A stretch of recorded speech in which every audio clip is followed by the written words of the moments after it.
નમસ્કાર. આજના virtual classroom training programme અંતર્ગત હું આપનું હાર્દિક સ્વાગત કરું છું. આજ રોજ ITI ખાતે ચાલતા ડ્રાફ્ટમેન સિવિલ ટ્રેડના રેન્ફોર્સ મેસોનરી એટલે કે પ્રબલિત ચણતર કામ વિશે તાલીમ માર્ગદર્શન લઈશું. ચાલો પાવર પોઈન્ટ પ્રેઝન્ટેશન દ્વારા સમજીએ. રેન્ફોર્સ મેસોનરીના ઇન્ટ્રોડક્શનની વાત કરીએ તો ઈંટોના ચણતર કામને મજબૂત બનાવવા માટે વિસ્તૃત સળિયા, લોખંડના તારની જાળી, હૂપ આયર્ન અથવા પાતળા સળિયાને ઈંટોના ચણતરકામના સાંધાઓમાં પાથરવામાં આવે છે.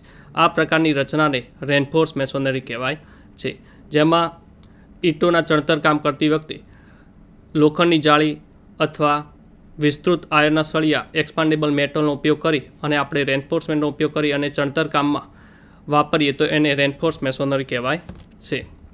ચોક્કસપણે બીમ અને સ્લેબની રચના રેન્ફોર્સ મેસોનરી વડે કરવામાં આવે છે, પણ દિવાલોમાં વપરાતા ઊંડા બીમની રચના રેન્ફોર્સ મેસોનરીની સાપેક્ષે રેન્ફોર્સ કોન્ક્રીટ વડે કરવી ઉચિત રહેશે.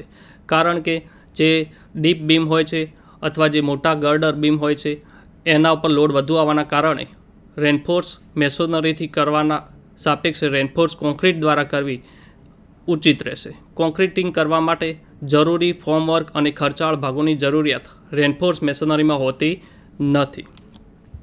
રેન્ફોર્સ મેસોનરી દ્વારા બનાવેલ દિવાલોનો મુખ્ય ફાયદો એ છે કે તે પોતાની લંબ અમુક મર્યાદા સુધી વળાંક સહન કરી શકે છે. રેન્ફોર્સ મેસોનરી દ્વારા બનાવેલ દિવાલો અમુક લિમિટ સુધી તે બેન્ડિંગ ખમી હોય છે. રેન્ફોર્સ કોન્ક્રીટની સાપેક્ષે તે આર્થિક દ્રષ્ટિએ પણ અને લચીલાપણાની દ્રષ્ટિએ એટલે કે ફ્લેક્સિબિલિટીની દ્રષ્ટિએ પણ વધુ ફાયદાકારક હોય છે. રેન્ફોર્સ મેસોનરી એ સસ્તું, ટકાઉ અને અગ્નિ પ્રતિરોધક હોય છે અને સરળતાથી બાંધી શકાય એવું બનેલું હોય છે. તેના ભાગોની જાડાઈ ઓછી હોવાના કારણે આપણને ફ્લોર એરિયા વધુ મળી શકે છે. નીચે મુજબની પરિસ્થિતિમાં રેન્ફોર્સ મેસોનરી એટલે કે પ્રબલિત ચણતરકામનો ઉપયોગ કરવો વધુ ફાયદાકારક નીવડે છે. 6 મીટર સુધીની ઊંચાઈ ધરાવતી રિટેનિંગ વોલ માટે આપણે રેન્ફોર્સ મેસોનરીનો ઉપયોગ કરીએ તે વધુ હિતાવહ રહેશે. તેની બનાવટ માટે જુદી જુદી ઈંટો અને હોલ્લો બ્લોકનો ઉપયોગ કરવામાં આવે છે અને એ હોલ્લો એટલે કે પોલાણવાળા જગ્યામાં આપણે કોન્ક્રીટિંગ અને મોટાર ભરવામાં આવે છે. બાઉન્ડ્રી વોલ અને ઊંચા શેડમાં વપરાતી દિવાલોમાં પણ રેન્ફોર્સ મેસોનરીનો ઉપયોગ કરી શકાય છે. જે ઊંચી જગ્યાએ ટ્રેડિશનલ મેસોનરી એટલે કે બ્રિક વર્ક દ્વારા આપણે જે ચણતર કામ કરીએ છીએ તે ચાલે એવું ના હોય ત્યારે રેન્ફોર્સ મેસોનરીનો ઉપયોગ કરી શકાય છે. અને કોઈ હોરિઝોન્ટલ સ્પાન એટલે કે આડા ગાળા ઉપર આર્ચ બનાવેલ હોય અને તે પવન સામે ટકી શકે એમ ના હોય ત્યારે પણ રેન્ફોર્સ મેસોનરીનો ઉપયોગ કરવો વધુ હિતાવહ રહેશે. નેક્સ્ટ ટોપિક છે રેન્ફોર્સ મેસોનરી વોલ્સ એટલે કે પ્રબલિત ચણતર કામ દ્વારા બનાવેલ દિવાલો. તો રેન્ફોર્સ મેસોનરી વોલ એટલે કે પ્રબલિત ચણતર કામ દ્વારા બનાવેલ દિવાલોની બનાવટ વખતે દર ત્રીજા કે ચોથા થર ઉપર લોખંડના સળિયા અથવા વિસ્તૃત ધાતુની બનેલી જાળી પાથરવામાં આવે છે અને તેના ઉપર નવો થર ચાલુ કરતાં પહેલાં લોખંડની જાળીને સમતલ રીતે ફેલાવીને સિમેન્ટ મોટરમાં દબાવવામાં આવે છે. જ્યારે પણ કોઈ પણ પ્રકારનું કન્સ્ટ્રક્શન વર્ક કરતા હોય, ચણતર કામ કરતા હોય ત્યારે જો લોખંડની જાળીનો ઉપયોગ કરવામાં આવે તો બેડ જોઈન્ટ વચ્ચે તેને વ્યવસ્થિત રીતે મોટરમાં દબાવવામાં આવે છે. 25 બાય 2 mm આડછેદ ધરાવતા સપાટ સળિયાનો ઉપયોગ હૂપ આયર્ન રેન્ફોર્સમેન્ટ તરીકે દિવાલમાં થાય છે. આ સળિયાને દરેક ખૂણા અને જંકશન ઉપર વાળીને મોટારમાં દબાવી દેવામાં આવે છે અને તેને ત્વરિત રેતીવાળું કરવાથી કાટ લાગતા બચાવી શકાય છે. સામાન્ય રીતે અડધી ઈંટની સાપેક્ષે એક સપાટ સળિયાનો ઉપયોગ કરવામાં આવે છે. એટલે કે એક બ્રિક દિવાલની થિકનેસ હોય ત્યારે 2 સળિયાનો ઉપયોગ કરી શકાય છે. દિવાલમાં ઊભા સળિયાનો ઉપયોગ કરવા માટે અમુક ખાસ પ્રકારની ઈંટો વાપરવામાં આવે છે. આ દિવાલમાં ઊભા સળિયા તરીકે 6 mm વ્યાસવાળા માઇલ્ડ સ્ટીલ બારનો ઉપયોગ કરવામાં આવે છે. આકૃતિમાં આપણે જોઈ શકીએ છીએ કે જે રેન્ફોર્સ મેસોનરી 6 mm માઇલ્ડ સ્ટીલ બારનો ઉપયોગ થાય છે તે આ ઊભા સળિયાનો ઉપયોગ કરવામાં પણ આવે છે અને દિવાલમાં આડા સળિયાનો પણ ઉપયોગ કરવામાં આવે છે. આ આકૃતિમાં રેન્ફોર્સ મેસોનરીના 2 બેડ જોઈન્ટ વચ્ચે રેન્ફોર્સ પ્રોવાઈડ કરેલું છે જે હોરિઝોન્ટલ દિશામાં પ્રોવાઈડ કરેલ છે. આ આકૃતિમાં પણ આપણે જોઈ શકીએ છીએ કે ક્વેટા બોન્ડ અંતર્ગત જે વચ્ચે પોલાણ રહે છે તેમાં રેન્ફોર્સ મેસોનરીના સળિયા ઊભા કરેલા છે જે લોન્જિટ્યુડિનલ બાર તરીકે વાપરવામાં આવે છે, જે દિવાલોને મજબૂતાઈ પ્રોવાઈડ કરી શકે છે. મેસોનરી યુનિટ યુઝડ ઇન રેન્ફોર્સ મેસોનરી. પ્રબલિત ચણતરકામમાં વપરાતા ચણતરના વિવિધ ઘટકો વિશે સમજીએ. રેન્ફોર્સ મેસોનરી વખતે વપરાતા વિવિધ ચણતરના ઘટકોના ગુણધર્મો યુરોપિયન સ્ટાન્ડર્ડ સાથે બંધ બેસતા હોવા જોઈએ. ચણતરકામ માટે રેન્ફોર્સ મેસોનરીના ચણતરકામ માટે વપરાતા વિવિધ ઘટકો નીચે પ્રમાણે હોય છે: ઘન સોલિડ, છિદ્રિત ઘટક પરફોરેટેડ યુનિટ, પોલા ઘટકો એટલે કે હોલ્લો યુનિટ, જાળીદાર ઘટકો સેલ્યુલર યુનિટ, સપાટ છિદ્રાળુ ઘટકો એટલે કે હોરિઝોન્ટલ પરફોરેટેડ યુનિટનો ઉપયોગ રેન્ફોર્સ મેસોનરી યુનિટમાં કરવામાં આવે છે. આકૃતિમાં આપણે જોઈ શકીએ છીએ કે જે યુનિટો રેન્ફોર્સ મેસોનરીમાં જે વપરાતા હોય છે પ્રબલિત ચણતરકામમાં તે નીચે પ્રમાણે છે. આકૃતિમાં આપણે જોઈ શકીએ છીએ કે solid clay brick, cellular clay brick, cellular concrete brick, hollow clay brick, perforated clay brick, hollow concrete brick. આ પ્રકારના યુનિટનો ઉપયોગ રેન્ફોર્સ મેસોનરી એટલે કે પ્રબલિત ચણતરકામમાં થાય છે. મેસોનરી રેન્ફોર્સ કોલમ.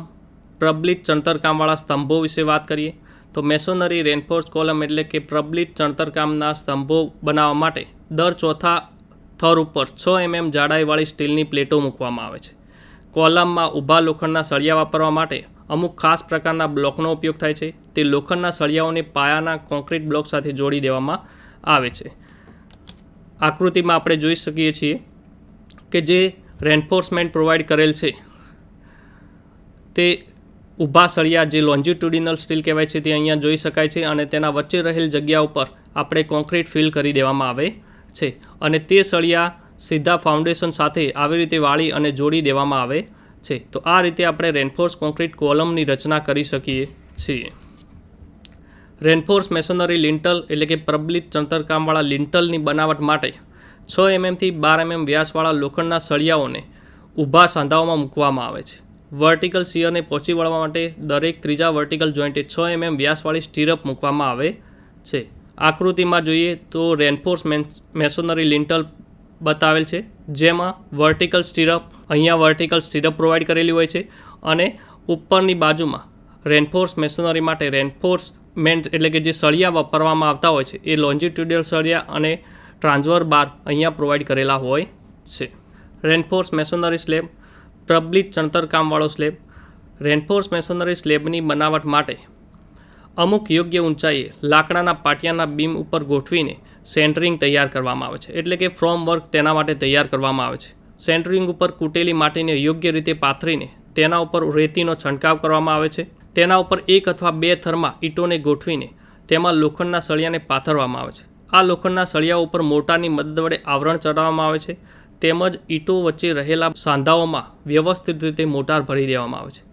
ક્યોરિંગ માટે સ્લેબને 2 થી 4 અઠવાડિયા સુધી ભીનો રાખવામાં આવે છે અને 28 દિવસ પછી તે સેન્ટરિંગ એટલે કે ફ્રોમ વર્કને દૂર કરી તેની ઉપરની અને નીચેની સપાટીએ સુવ્યવસ્થિત ફિનિશિંગ આપવામાં આવે છે. રેન્ફોર્સ મેસોનરી જે આપણે પ્રબલિત ચણતરકામની વાત કરી એના વિશે અમુક જે MCQ છે જે પરીક્ષામાં વારંવાર પૂછાતા હોય છે એના વિશે આપણે ચર્ચા કરીએ. આકૃતિમાં દર્શાવેલ ઈંટનો ઉપયોગ રેન્ફોર્સ મેસોનરી પ્રબલિત ચણતરકામ માટે થાય છે જેનું નામ જણાવો. આકૃતિમાં આપણે જોઈ શકીએ છીએ કે આ ઈંટનો ઉપયોગ આપણે રેન્ફોર્સ મેસોનરીમાં કરીએ છીએ જેનું નામ જણાવવાનું છે. તો 4 ઓપ્શન છે: cellular clay brick, hollow clay brick, hollow concrete brick કે પરફોરેટેડ ક્લે બ્રિક. તો આનો સાચો ઓપ્શન છે perforated clay brick. Perforated clay brick એટલે છિદ્રાળુ માટીવાળી ઈંટ. આનો ઉપયોગ રેન્ફોર્સ મેસોનરીમાં આપણે કરીએ છીએ. બીજો MCQ છે કે આકૃતિમાં દર્શાવેલ ઈંટનો ઉપયોગ આપણે રેન્ફોર્સ મેસોનરીમાં કરીએ છીએ જેનું નામ જણાવો. તો આ બ્રિકને કયા નામથી ઓળખવામાં આવે છે?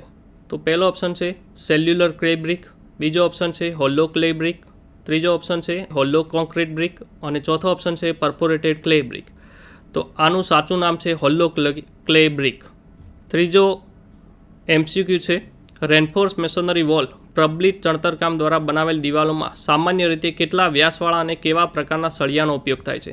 તો રેન્ફોર્સ મેસોનરી માટે તેની દિવાલો માટે આપણે 6 mm માઇલ્ડ સ્ટીલ બારનો ઉપયોગ કરીએ છીએ જેનો સાચો ઓપ્શન છે 6 mm માઇલ્ડ સ્ટીલ બાર.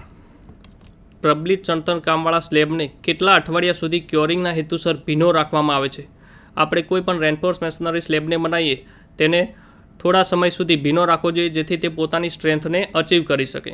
માટે તેને કેટલા અઠવાડિયા સુધી ભીનો રાખવામાં આવે છે? તો પહેલો ઓપ્શન છે 2 થી 4 અઠવાડિયા, બીજો ઓપ્શન છે 4 થી 6 અઠવાડિયા, ત્રીજો ઓપ્શન છે 6 થી 8 અઠવાડિયા અને ચોથો ઓપ્શન છે 8 થી 10 અઠવાડિયા. તો સાચો જવાબ છે 2 થી 4 અઠવાડિયા. આ પ્રકારના MCQ ખાસ કરીને એક્ઝામમાં પૂછાતા હોય છે, જેથી આનો વિશેષ અભ્યાસ કરવો જોઈએ. રેનફોર્સ મેસોનરી સ્લેબ પ્રબલિત ચણતર કામવાળો સ્લેબના સેન્ટરિંગને કેટલા દિવસ સુધી પછી કાઢવામાં આવે છે? જે રેનફોર્સ મેસોનરી સ્લેબમાં આપણે ફ્રોમવર્ક અથવા સેન્ટરિંગ જેને કહીએ તેને કેટલા દિવસ પછી રિમૂવ કરવું જોઈએ? તો એના ઓપ્શન છે 7 દિવસ પછી, 14 દિવસ પછી, 21 દિવસ પછી કે 28 દિવસ પછી. તો તેનો સાચો જવાબ છે 28 દિવસે તેને રિમૂવ કરવામાં આવે છે.